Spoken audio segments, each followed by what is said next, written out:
Hello, class 11. I hope you all are good. This is the second part of chapter number 1 of microeconomics. First part हमने पहले कर लिया है. जिसने नहीं किया वो जाके पहले फर्स्ट पार्ट देखे, फिर हम लोग सेकंड पार्ट कंटिन्यू करते हैं. राइट. फर्स्ट पार्ट में हमने काफ़ी टॉपिक्स कवर करे थे चैप्टर नंबर 1 के, जो कि टोटली हमारे लिए सब नया था. स्कार्सिटी क्या होता है, उससे क्या क्या दिक्कतें आती हैं, स्कार्सिटी की प्रॉब्लम है. फिर हमने सेंट्रल प्रॉब्लम ऑफ इकोनॉमिक पढ़ा था. ऑलराइट. यहाँ पे भी हम लोग कुछ नई चीज़ें पढ़ेंगे जो कि हम उससे पहले अवेयर नहीं है किसी भी चीज़ों से. ठीक है. So let's begin.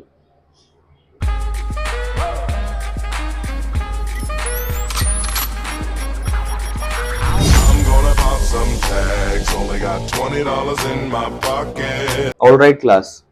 Our first topic is opportunity cost. अब अपॉर्चुनिटी कॉस्ट का यहाँ पे क्या मतलब है? Opportunity cost is the cost next best alternative forgone, जो चला गया. अब यहाँ पे एग्जांपल समझते पहले कि जैसे कि मेरे को एक सैलरी ऑफ हो रही, उसमें क्या है 70,000 पहले एक मेरे को मिले, फिर दूसरी जगह गया तो मेरे को 65,000 मिले, और तीसरी जगह गया तो 60,000 मिले. तो मतलब तीन जगह मेरे को तीन सैलरी अलग अलग ऑफर हुई. तो यहाँ पे मेरे लिए अपॉर्चुनिटी कॉस्ट क्या होगी? सबसे पहले मैं बताऊं कि अगर मैं कोई जॉब लूंगा, राइट, तो मैं सबसे पहले जॉब लूंगा तो मैं कौन सी लूंगा? 70,000 वाली. ऑब्वियसली बात है, जहाँ पे मेरे को सबसे ज्यादा पैसे मिलेंगे मैं वो जॉब लूंगा, right.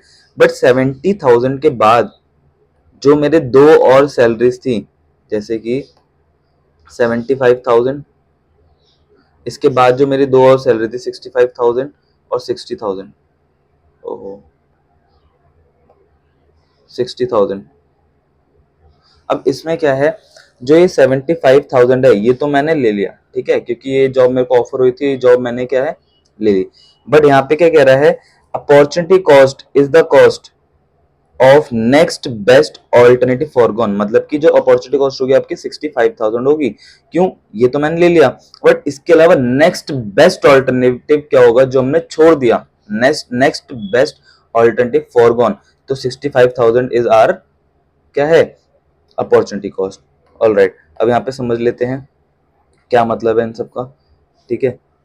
Now for example suppose you are working in a bank, salary क्या है 70,000, राइट, और to work in executive 60,000 per month आपको मिल रही थी.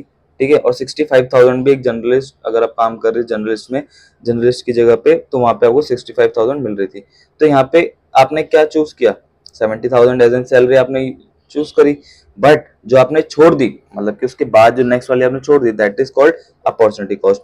The amount of other good and services that must be sacrifice, जिसको हमने sacrifice किया उसको हम लोग क्या कहते हैं? Opportunity cost. जैसे कि I would rather have the iPod so the TV is my the opportunity cost. अब इन्होंने क्या आईपॉड को क्या है चुना है, तो इनके लिए अपॉर्चुनिटी कॉस्ट क्या हो गई? टीवी हो गई. मतलब टीवी छोड़ दिया ना, तो नेक्स्ट बेस्ट ऑल्टरनेटिव फॉरगॉन. चलो वेरी गुड. अब नेक्स्ट टॉपिक जो है हमारा पीपीएफ, जो कि बहुत ही ज्यादा इंपॉर्टेंट है. पेपर में पूछा जाता है, इससे क्वेश्चन आता ही आता है. ठीक है. ऐसा कोई पेपर नहीं बनता जो इसके बिना बने. ठीक है. चलो PPF. What about PPF? PPF क्या होता है? Production possibility frontier. इसका एक और नाम है पीपीसी. नाम इसके बहुत सारे भी आगे पढ़ेंगे. प्रोडक्शन पॉसिबिलिटी कर्व, कि कितने प्रोडक्शन की पॉसिबिलिटी है उसको हम लोग क्या है कर्व में दिखा रहे हैं, मतलब कि उसको ग्राफिकल रिप्रेजेंटेशन है. अब यहां समझते हैं. Production possibility frontier refers to the graphical representation. मतलब कि पीपीएफ क्या है? ग्राफिकल रिप्रेजेंटेशन है of possible combination of two good. मतलब कि दो गुड्स के क्या है? पॉसिबल कॉम्बिनेशन है. Can be produce within the given resource and technology. अब यहाँ पे इसका क्या मतलब है? मैंने आपको क्या बताया? दो गुड्स का क्या है? ग्राफिकल रिप्रेजेंटेशन है. और आगे एक लाइन लिखी है, can be produce with given resources and technology. इसका मतलब यहाँ पे क्या है? जो हमारे पास रिसोर्सेज है उतने ही रिसोर्सेज में, उतने ही टेक्नोलॉजी में, मतलब कि जो मशीन हम लोग यूज कर रहे हैं बिना टेक्नोलॉजी की चेंज हुए हुए या बिना रिसोर्सेज के बढ़ाए हुए, उन दोनों गुड्स का प्रोडक्शन जो है उसको हम लोग क्या है? ग्राफ के थ्रू डिनोट करते हैं, मतलब कि बनाते हैं, समझाते हैं. उसी को हम लोग क्या कहते हैं? Production possibility curve. एक बार फिर रिपीट कर लेते हैं. पीपीएफ क्या? एक ग्राफिकल रिप्रेजेंटेशन है. किसका? Possible combination of two goods. दो गुड्स के पॉसिबल कॉम्बिनेशन और within the given resources and technology. ठीक है. Synonyms of PPF. पीपीएफ को क्या क्या बोलते हैं? पीपीसी भी बोल दिया जाता है, production possibility curve, transformation curve, transformation frontier, production possibility boundary, production information transformation boundary, ये कुछ नाम है। इसमें से कोई भी आपको पूछ लिया जाएगा तो आपको लिखना पीपीएफ के ही बारे में है। चलो अब ना क्या होता है ना कि जब भी जितने भी हम लोग लॉस पढ़ेंगे इकोनॉमिक्स में ना, तो उसमें ना कुछ अजम्पशंस होती है। जैसे आपको याद होगा प्रीवियस वीडियो में फर्स्ट पार्ट में हमने देखा था कि हमको लॉस मानने के पहले हम क्या है, इकोनॉमिक्स हमारा क्या है, सोशल इकोनॉमिक्स, सोशल साइंस है, ठीक है। तो ये क्या है, सोशल साइंस है। तो हर इकोनॉमिक ह्यूमन बिहेवियर के साथ साथ क्या है, ये बदलता रहता है। इसलिए कोई भी लॉ अगर हम लोग पढ़ेंगे इकोनॉमिक्स में, तो उसमें हम अजम्पशन उससे पहले जरूर पढ़ेंगे। हम ये मान के चलेंगे ये होगा तभी जाके ये कंडीशन फुलफिल होगी। जैसे कि पीपीएफ को भी बनाने के लिए हमको कुछ अजम्पशन हैं कि ये चीजें होंगी तभी जाके हम पीपीएफ बना पाएंगे, राइट। पहला है the amount of resources in an economy is fixed, कि जितने भी रिसोर्सेज हम लोग यूज कर रहे हैं हमारी इकोनॉमी में वो फिक्स्ड है, ठीक है। उसके अलावा ना बढ़ेगी वो ना घटेगी, ठीक है।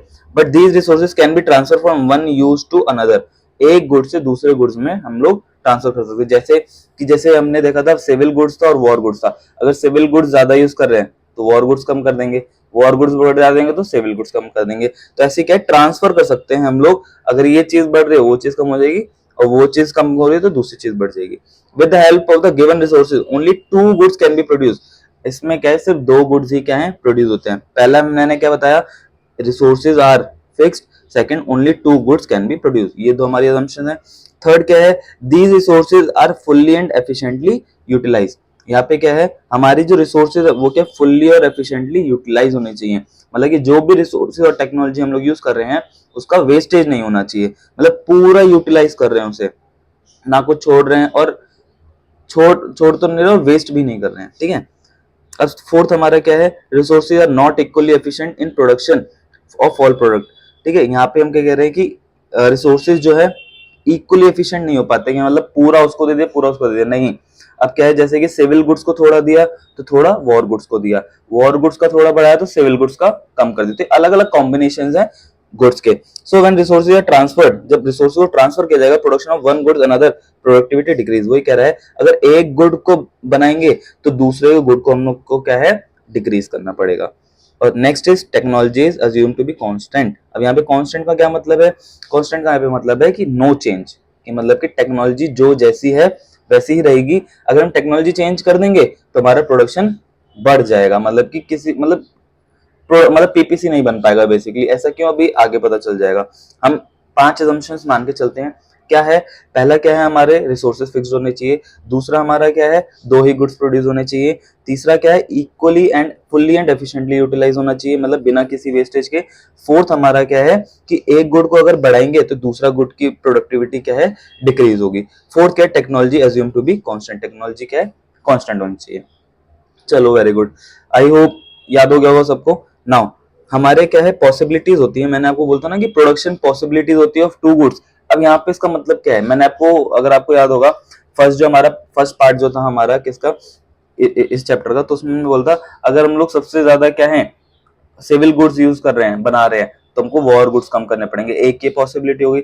अगर थोड़ा हमने कम किया सिविल गुड्स तो वॉर गुड बढ़ा दिए, फिर सिविल गुड कम किए तो वॉर गुड बढ़ा दिए। तो मतलब ये अलग अलग पॉसिबिलिटीज है। अब यहाँ पे पढ़ेंगे एक पॉसिबिलिटी क्या है, जहाँ पे हम लोग गन्स 21 प्रोड्यूस कर रहे हैं पर बटर कुछ यूज नहीं कर रहे, butter is civil goods, gun is war goods, right. तो 21 are the units which we are producing, और 0 यहाँ पे क्या है कुछ प्रोड्यूस नहीं कर रहे। बी पॉसिबिलिटी क्या है 20, मतलब अब यहाँ पे क्या है कम हो गया। जब ये कम हो गया हमारा गन्स, तो हमारा ये क्या है बटर बढ़ जाएगा, ठीक है। एक का कम होना दूसरे का बढ़ना, तो इसी को हम लोग क्या कहते हैं पीपीसी की अलग अलग पॉसिबिलिटीज हैं जो कि हम गुड्स प्रोड्यूस कर रहे हैं। तो 20 के बाद ये 18 हो गया, ये 2 हो गया, 5 हो गया, 3 हो गया, मतलब ये कम होता जा रहा है और ये क्या है बढ़ता जा रहा है। ये सारे बढ़ रहे हैं और ये कम होते जा रहे हैं, ठीक है। अब आगे देखते हैं यहाँ पे क्या है MOC. What do mean by MOC, MOC को क्या बोलते हैं वो अब मैं आगे बताऊंगा, बट एमओसी निकालते कैसे हैं ये समझना।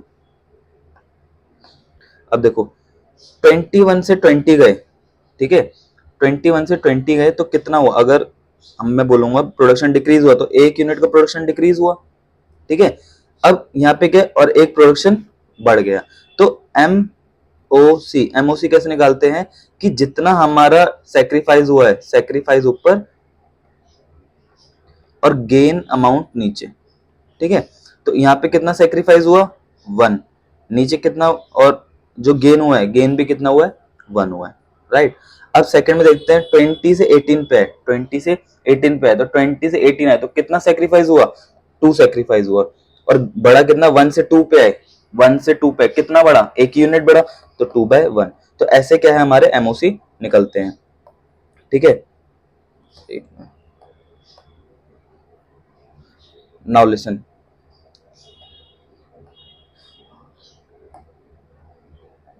तो यहाँ पे क्या है, ऐसे क्या है, कम होते जा रहे हैं। अब यहाँ पे 18 से 15 पे है, 18 से 15 तो मतलब 3 यूनिट्स गिर गई, तो 3 यूनिट्स। अब यहाँ क्या है, 2 से 3 पे है, 2 से 3 पे है तो 1, मतलब कि 1 यूनिट बढ़ी, 3/1 इज इक्वल्स टू 3, तो 3 हमारा क्या हो गया, एमओसी। ऐसे क्या है, 15 से 11 पे है, 4 यूनिट गिरी और इधर 1 बढ़ा, तो 4/1 इज 4। 11 से 6 पे गए तो 4 यूनिट गिरी और 4 से 5 पे गए, 1 यूनिट बढ़ी, तो 5/1, तो 5 आ गया हमारा। 6 से 0 गए तो 6 यूनिट्स गिरी और 5 से 6 पे गए तो 1 आया, तो 6/1 इज 6। तो यही हमारा होता है एमओसी। अब एमओसी का फुल फॉर्म क्या होता है, marginal opportunity cost, marginal opportunity cost. इसको भी हम लोग 2 मिनट में पढ़ते हैं, बाकी थोड़ा ऊपर पढ़ लेते हैं। और क्या लिखा है, एमआरटी, एमआरटी होता है मार्जिनल रेट ऑफ ट्रांसफॉर्मेशन। इसमें क्या होता है, देखो ये जो ट्राइंगल बना है, ये ट्राइंगल जो है आपने 10th क्लास में मैथ्स में पढ़ा होगा, इसको ट्राइंगल डिनोट करते हैं, बट इकोनॉमिक्स में इसका मतलब होता है चेंज होना, ठीक है। इसको बोलते हैं हम लोग डेल्टा, इसको बोलते हैं चेंज होना, कि कितने तरीके से, मतलब कितने चेंज, मतलब कितना चेंज हो रहा है उस यूनिट में, इसको ये कहेंगे, ठीक है। अब ये क्या है, एमआरटी हमेशा हमारा रेशियो होता है, जैसे हमने एमओसी निकाला वैसे ही एमआरटी भी निकालते हैं, बस इसको क्या है, रेशियो में कन्वर्ट कर देते हैं, दैट्स इट। जैसे कि MRT change in guns upon में चेंज इन बटर्स, मतलब कि इसमें कितना चेंज हुआ, 1 चेंज हुआ, और बटर कितना बड़ा, 1 बड़ा, तो 1:1, दिस इज द एमआरटी। अब क्या है, 20 से कितना हुआ, 18, तो 2 यूनिट्स हमने सेक्रीफाइस करे, और यहाँ पे कितना बड़ा, 1 बड़ा, तो 2:1, तो 2:1 हमारा क्या हो गया, एमआरटी हो गया। 18 से 15 गए, 3 हो गया, ठीक है। 2 से 3 गए, 1 हो गया, तो हमारा क्या हो गया, 3:1 हो गया, राइट। 15 से हम लोग क्या है, 11 गए, मतलब 4 सेक्रीफाइस हुआ, और यहाँ पे क्या है, 1 हमारा गेन हुआ, तो 4:1 इज हमारा एमआरटी हो गया। बहुत इजी है, बहुत सिंपल है, समझते जाओ, होता जाएगा, ठीक है। नाउ अब हमने क्या किया है, यहाँ पे हमने इस ग्राफ को क्या है, रिप्रेजेंट कर दिया है। तो ये जो लाइन बन रही है हमारी ABCDEFG, ये हमारी क्या है, PPC या PPF। अब देखो यहाँ पे क्या कह रहा है, ए कॉम्बिनेशन है हमारा, ए कॉम्बिनेशन 21 और 0। तो हमने क्या किया है, गन्स को हमने वाई एक्सिस पे ले लिया है, और हमने वाई को वाई एक्सिस पे ले लिया, और बटर को हमने क्या है, एक्स एक्सिस पे ले लिया है। तो क्या कह रहा है, इसको छोटा कर देते थोड़ा, हाँ। तो 21 क्या है, गन्स, और बटर क्या है, 0। तो यहाँ पे हमने क्या है, 21 पे डिनोट कर दिया गन्स को। अब दूसरी कॉम्बिनेशन हमारी 20 और 1। अब 20 यहाँ पे, 20 और 18 के बीच में 20 यहाँ पे है, 20 और ये क्या है, 1, ठीक है। यहाँ पे एक पॉसिबिलिटी, एक पॉइंट हमारा ये बन गया, ठीक है। उसके बाद हमारा 18 और 2, 18 गन्स और 2 बटर, एक हमने ये बना दिया। उसके बाद 15 और 3, 15 ये और 3 हमारे बटर। फिर अगला है 11 और 4, 11 यहाँ पे आएगा, 11 और 4 हमारा यहाँ पे क्या है, बटर। फिर नेक्स्ट है हमारा 6 और 5, 6 और ये 5। ऐसे ही 0 और 6, 0 हमारा क्या है, गन्स है, और 6 हमारा क्या है, बटर। तो अब हमने क्या देखा, ये ना यहाँ पे कुछ पॉइंट्स बन गए, A point, B point, C point, D point, E point, F point, G point. जब हम इन सारे पॉइंट्स को मिला देंगे, यही हमारा क्या होगा, PPF, ठीक है। अब फिर से याद करो वो जो डेफिनेशन हमने पढ़ी थी, क्या थी वो PPF की definition. PPF is a graphical representation, PPF क्या हमारा ग्राफिकल रिप्रेजेंटेशन है of possible combination of two good. अलग अलग कॉम्बिनेशन देखे हमने, ABCD ऑफ टू गुड्स, ठीक है, that can be produce with given resources, जो कि गिवन रिसोर्सेज में हमको क्या है, प्रोड्यूस हो रहा है। टेक्नोलॉजी भी कांस्टेंट है, कोई चेंज नहीं हो रहा है। चलो वेरी गुड, समझ गए होगे इतना। चलो ये बस ये जो डाटा है आपको समझा रखा है, जो कि मैंने अभी आपको ऊपर समझाया, एक बार इसको रीड कर लेना। एमओसी क्या, marginal opportunity cost refers to the numbers of unit of commodity sacrifice to gain. अब यहाँ पे क्या कह रहा है, एमओसी क्या होता है, कितना हम लोग सेक्रीफाइस करने हैं टू गेन, टू का मतलब होता है डिवाइड, सेक्रीफाइस जैसे हमने सेक्रीफाइस किया अपॉन में गेन, ठीक है, तो ये हमारा क्या आएगा एमओसी, यूनिट अनदर कमोडिटी, कि हम लोग कितना सेक्रीफाइस किया कि कितने के बढ़ने पे, हमने ज्यादा सेक्रीफाइस किया एक के बढ़ने पे, ठीक है। एमआरटी, एमआरटी क्या है, एमआरटी रेशियो में होता है, देखो जहां पे भी रेट आएगा, marginal rate of transformation, rate का मतलब हमेशा मान के चलना रेशियो, ठीक है, मान के चलना होता ही रेशियो है, ठीक है। चेंज यूनिट इन सेक्रीफाइस, कितना सेक्रीफाइस हुआ अपॉन में चेंज इन यूनिट गेन, कि कितना यूनिट उसमें बढ़ा। और एमआरटी हमारे को क्या हेल्प करता है, it measure the slope of PPF, ध्यान समझना, आगे एक टॉपिक आएगा वो पेपर में 110% आता है, पूछा जाता है एक क्वेश्चन, ठीक है। It measure slope of PPF, हाँ एमआरटी क्या करता है, हमारे को बताता है कि उस स्लोप को मेजर करने में हेल्प करता है, जो स्लोप बनी हमारी एक ऐसे कर्व बनी थी, इस स्लोप का नेचर क्या है वो हमको कौन बताता है, एमआरटी। चलो, delta is equal to change और एडिशनल, मतलब कि चेंज होना या एडिशनल यूनिट हमारी कितनी बड़ी, ठीक है, दैट इज कॉल्ड डेल्टा, इसको हम लोग डेल्टा बोलते हैं, ठीक है, डेल्टा चेंज, ट्राइंगल कोई नहीं बोलेगा, ठीक है। कैरेक्टरिस्टिक्स ऑफ पीपीएफ, पीपीएफ के क्या क्या कैरेक्टरिस्टिक्स है हमारे, दो कैरेक्टरिस्टिक्स है, पीपीएफ स्लोप्स डाउनवर्ड, हमारा पीपीएफ क्या है नीचे की तरफ जाता है, स्लोप्स डाउनवर्ड, अब जैसे क्या है, ये क्या है स्लोप्स डाउनवर्ड, ऐसे क्या है नीचे की तरफ जा रहा है, ठीक है। और दूसरा PPF is concave in shape, PPF क्या है कॉनकेव शेप में है, तो अब इसको दोनों को पढ़ लेते हैं। पीपीएफ स्लोप्स, कॉनकेव में बता देता हूं एक बार, कॉनकेव का मतलब है ये ऐसे देखो कॉनकेव होता है, अगर कॉन्वेक्स होता, अगर ये कॉन्वेक्स की शेप में होता तो वो कुछ ऐसे बन रहा होता, ऐसे, कॉन्वेक्स की शेप ऐसे होती है, ठीक है, कॉन्वेक्स की शेप ऐसे होती है और कॉनकेव की शेप ऐसे होती है। चलो अब आगे के क्या है, पीपीएफ स्लोप डाउनवर्ड, इसके क्या रीजन है क्यों स्लोप डाउनवर्ड जाता है, more of one good can be sacrifice produce only by taking resources away from the production of the another good. अब इसका मतलब है कि जो हम लोग सैक्रिफाइस कर रहे हैं वो ज्यादा कर रहे हैं, ठीक है, रादर देन, मतलब कि जो हमारा गुड्स गेन हो रहा है, गुड्स जो बढ़ रहे हैं वो एक बढ़ रहा है और सैक्रिफाइस ज्यादा हो रहा है। हम ऊपर देख रहे थे पहले क्या, एक सैक्रिफाइस हुआ एक गेन हुआ, फिर दो सैक्रिफाइस हुआ फिर एक गेन हुआ, तीन सैक्रिफाइस होने में भी एक ही गेन हो रहा है, तो इसलिए क्या है यहाँ पे हम लोग सैक्रिफाइस ज्यादा कर रहे हैं, इसलिए स्लोप्स क्या है हमारा डाउनवर्ड है। This is the inverse relationship between the change in quantity of one good and the change in quantity of other good.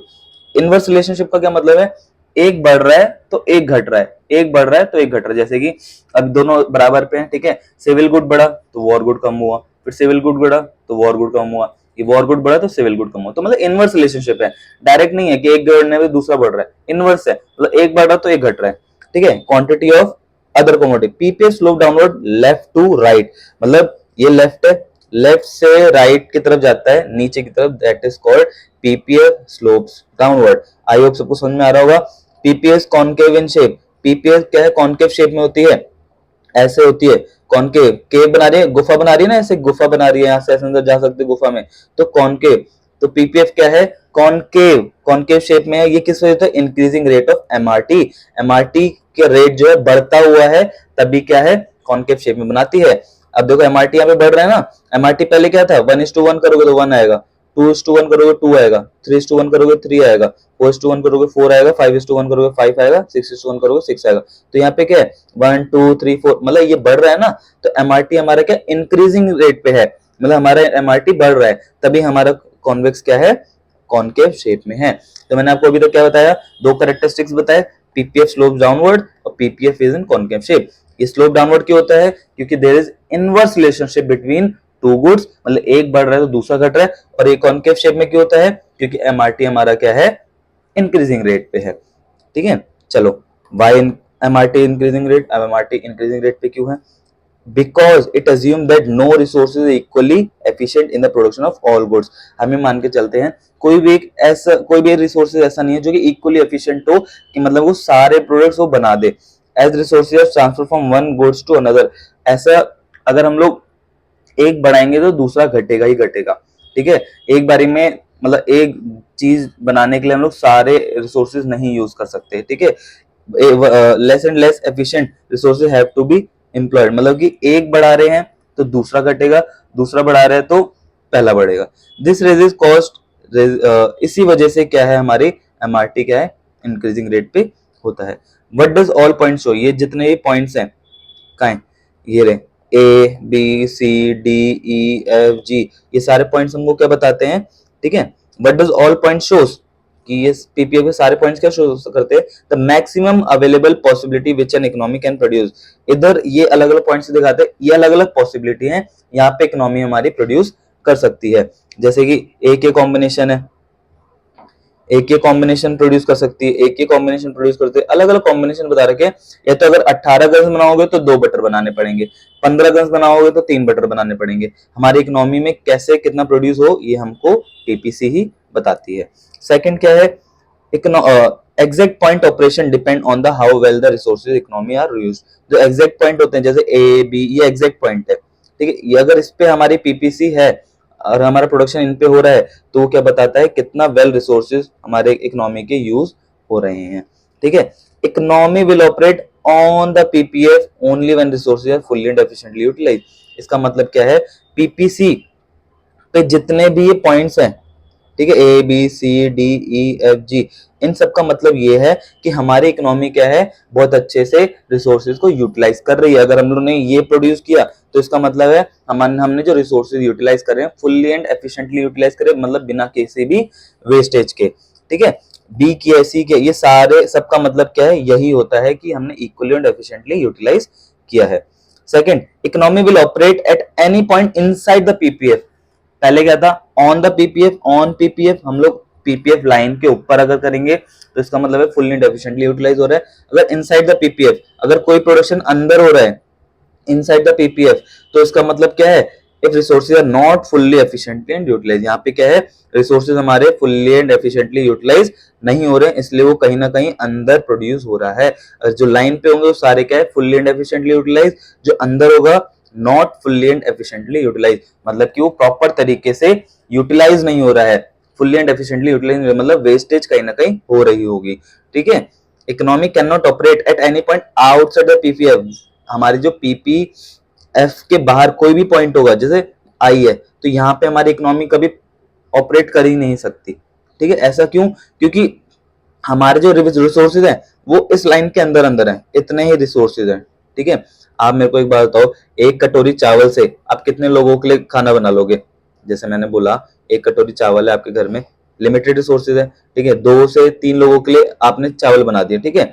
अब आपके घर में 10 जने आ गए, 10 मेंबर है, क्या वो कटोरी चावल 10 लोगों को पूरे पड़ेंगे, नहीं। तो वो ये गिवन रिसोर्सेज हम लोग लिमिटेड ही क्या है प्रोडक्शन कर सकते हैं, बट ये प्रोडक्शन कभी हो ही नहीं सकता हमारी इकोनॉमी में। जो बाहर आउटसाइड द पॉइंट आएंगे वो प्रोडक्शन हो ही नहीं सकता, ठीक है। Economy can not operate at any point outside the PPF as it unattainable. वो क्या unattainable, within the availability product capacity, मतलब कि वहां पे वो प्रोडक्शन हो ही नहीं सकती, ठीक है। यहाँ पे वो एक्सप्लेन कर रखा है कि ए टू जी यहाँ तक क्या बता रखा है, ये हमारे क्या है अटेनेबल कॉम्बिनेशन है, मतलब यहाँ तक हम क्या है प्रोडक्शन कर सकते हैं। और ये जो हमारा पॉइंट आई है यहाँ पे हम लोग प्रोडक्शन नहीं कर सकते, इसको हम लोग क्या बोलते हैं, अनअटेनेबल कॉम्बिनेशन। चलो, अब अटेनेबल कॉम्बिनेशन हमारे 2 तरह के होते हैं, ऑप्टिमम यूटिलाइजेशन ऑफ रिसोर्सेज, जो कि हमारे ये हैं, ये ऑप्टिमम यूटिलाइजेशन ऑफ रिसोर्सेज सारे point I A to G. और inefficient utilization of resources. Inefficient मतलब कि हमने वहां पे क्या है, कुछ ना कुछ वेस्टेज किया है, वेस्ट हो रहा है वहां पे, प्रोडक्शन अच्छे से नहीं हो पा रही है, प्रॉपर यूटिलाइज नहीं कर पा रहे हैं, ये हमारा कौन सा पॉइंट है, एच, ठीक है। वेस्टेज और इनएफिशिएंट यूटिलाइजेशन ऑफ रिसोर्सेज, यहाँ पे क्या इनएफिशिएंट और वेस्टेज वहां पे हो रहा है। पॉइंट आई का क्या मतलब है, ये जो पॉइंट आई है यहाँ पे क्या है, हमारे कॉम्बिनेशंस बन ही नहीं सकते, यहाँ पे हम प्रोडक्शन कर ही नहीं सकते। Where economy never operates, it is possible to, it is impossible to operate, यहाँ पे इम्पॉसिबल है, यहाँ पे ऑपरेट नहीं हो सकता। अब यहाँ पे मेरे को बताओ, अभी हमने ऊपर क्या पढ़ा, पीपीसी क्या है, कॉनकेव शेप में होती है। क्या ऐसा पॉसिबल है कि पीपीसी हमारा कॉन्वेक्स शेप में हो या हमारा पीपीसी हमारा स्ट्रेट लाइन में हो? Yes, it is possible. कब कब होता है पॉसिबल, पीपीसी स्ट्रेट लाइन में और कॉन्वेक्स टू ओरिजिन। कॉन्वेक्स देखो, this is convex, this is straight line. Straight line तब होगा जब हमारा एमआरटी इक्वल होंगे हर पॉइंट पे, इक्वल होंगे हर पॉइंट पे, ठीक है। जैसे कि जितना सेक्रीफाइस हो रहा है उतना ही गेन हो रहा है। जैसे 2 सेक्रीफाइस हुआ 2 गेन हुआ, 2 सेक्रीफाइस हुआ फिर 2 गेन हुआ, 2 सेक्रीफाइस हुआ 2 गेन हुआ। जब ये सारे सेम होंगे तो हमारी स्ट्रेट लाइन बनेगी, ठीक है। कॉन्वेक्स कब बनेगा, अभी हमने जब कॉनकेव पढ़ा था तो हमने क्या कहा था, एमआरटी हमारी क्या है, जैसे कॉनकेव बन रहा है, ठीक है, पीपीसी है, ये पीपीसी है, ठीक है, कॉनकेव बन रहा है। तो ये हमारा किस वजह से हो रहा था, हमारी एमआरटी इंक्रीजिंग रेट पे थी 1 2 3 4 5 6, तभी हमारा कॉनकेव क्या है ऐसे बन रहा था। क्लियर। अब कॉन्वेक्स कब बनेगा, जब हमारा एमआरटी डिक्रीजिंग रेट पे होगा, मतलब कि हमने बोला 6 था, फिर 4 हो गया, फिर 3 हो गया, फिर 2 हो गया, 1 हो गया, हमारी एमआरटी गिर रही है, तो ये क्या है हमारा कॉन्वेक्स शेप में बनेगा। बट बेसिकली हमारा जो पीपीएफ होता है वो हमेशा क्या कॉनकेव शेप में होता है। इन शेप में पूछा जाए तो बोल देना यस बनता है। कब बनता है, जब अगर ये एमआरटी हमारा कांस्टेंट रेट हो। कांस्टेंट रेट का मतलब होता है equal without any change, equal होता है विदाउट एनी चेंज। कांस्टेंट का मतलब होता है कोई चेंजेस नहीं हो रहे हैं। कॉन्वेक्स यहाँ पे क्या है कि ये क्या है हमारा डिक्रीजिंग रेट पे एमआरटी, तब जाके वो हमारा कॉन्वेक्स शेप में बन रहा है। Change in PPF last topic है, जल्दी से खत्म करते हैं 5 मिनट के अंदर। शिफ्ट इन पीपीएफ और रोटेशन इन पीपीएफ। हमारे पीपीएफ क्या है चेंज होते हैं, चेंज क्या मतलब शिफ्ट होते हैं इधर उधर। जैसे मैं बताऊं, देखो हमारा पहले पीपीएफ ये था, आगे बढ़ गया, ठीक है। पीपीएफ ये था, पहले ये वाला था, पीछे हो गया, ठीक है।